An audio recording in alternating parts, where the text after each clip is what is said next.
you probably noticed I don't feel about that war the way we were told we were supposed to feel about that war, the way we were ordered and instructed by the United States government to feel about that war. You see, I tell you, my mind doesn't work that way. I got this real moron thing I do. It's called thinking.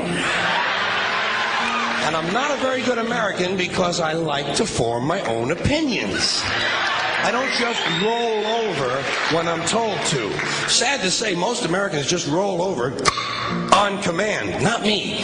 I have certain rules I live by. My first rule, I don't believe anything the government tells me. Nothing. Zero.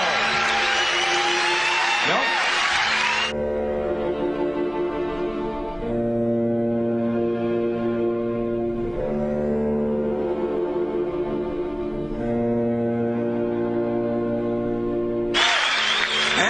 Take very seriously the media or the press in this country, who in the case of the Persian Gulf War were nothing more than unpaid employees of the Department of Defense, and who most of the time function as kind of an unofficial public relations agency for the United States government.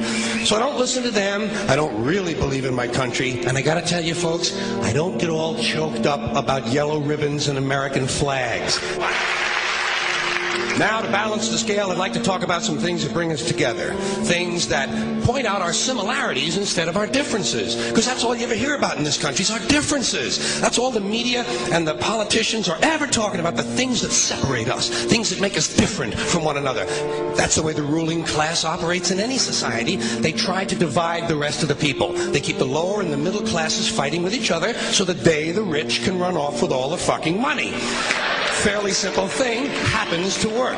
You know, anything different, that's what they're going to talk about. Race, religion, ethnic and national background, jobs, income, education, social status, sexuality, anything you can do, keep us fighting with each other so that they can keep going to the bank.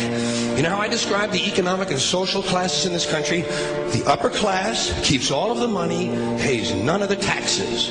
The middle class pays all of the taxes, does all of the work.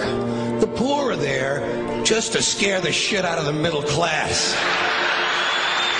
Keep them showing up at those jobs. Politicians know that word. They use it on you. Politicians have traditionally hidden behind three things: the flag, the Bible, and children. No child left behind. No child left behind. Oh, really? Well, it wasn't long ago you were talking about giving kids a head start. Head start, left behind. Someone's losing fucking ground here. But there's a reason. There's a reason. There's a reason for this. There's a reason education sucks, and it's the same reason that it will never, ever, ever be fixed. It's never going to get any better. Don't look for it. Be happy with what you got.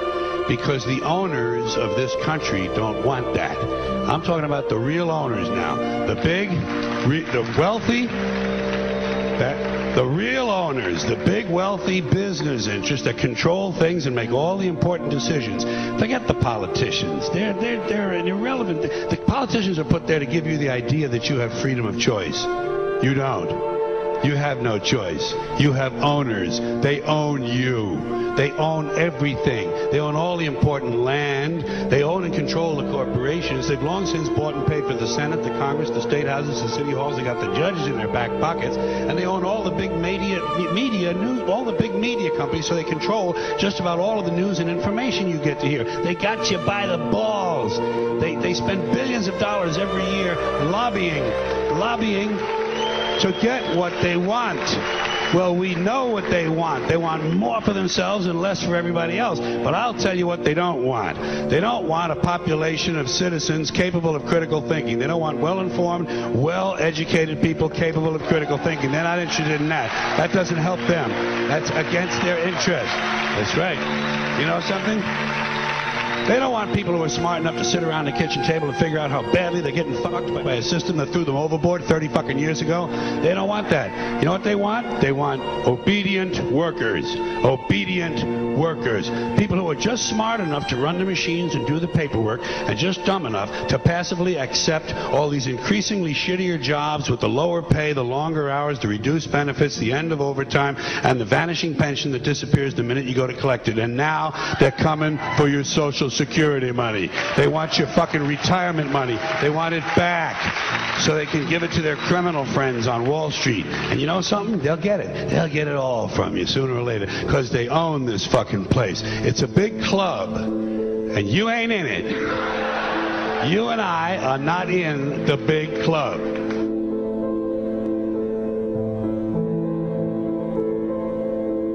The greatest form of control is where you think you're free when you're being fundamentally manipulated and dictated to. One form of dictatorship is being in a prison cell and you can see the bars and touch them. The other one is sitting in a prison cell but you can't see the bar, you think you're free. What the human race is suffering from is mass hypnosis.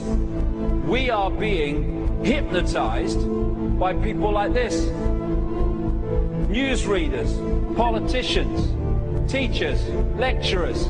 We are in a country and in a world that is being run by unbelievably sick people. The chasm between what we're told is going on and what is really going on is absolutely enormous. The greatest hypnotist on planet Earth is a oblong box in the corner of the room. It is constantly telling us what to believe is real. Historically, the control and manipulation of political opinion has been the Freemasons' main weapon in gaining control of countries and states. Once in control of the rulers and politicians of a country, laws and political structures could be changed in accordance with their agenda. However, since restricting the body does not necessarily mean restricting the mind, the Freemason recognizes that their plan for a global government hinges completely on subduing the masses to their agenda, and thus eliminating opposition to their cause. And the greatest threat to their plan, posing more danger than any army or law, is the threat of a free-thinking mind. In order to eliminate this threat and to achieve their objective, the Masons have set about the boldest plan ever devised: the complete control of every aspect of human life, your life. And the weapons they are using against you are in your very homes, entertaining you and your children, and gradually indoctrinating you without you even realizing.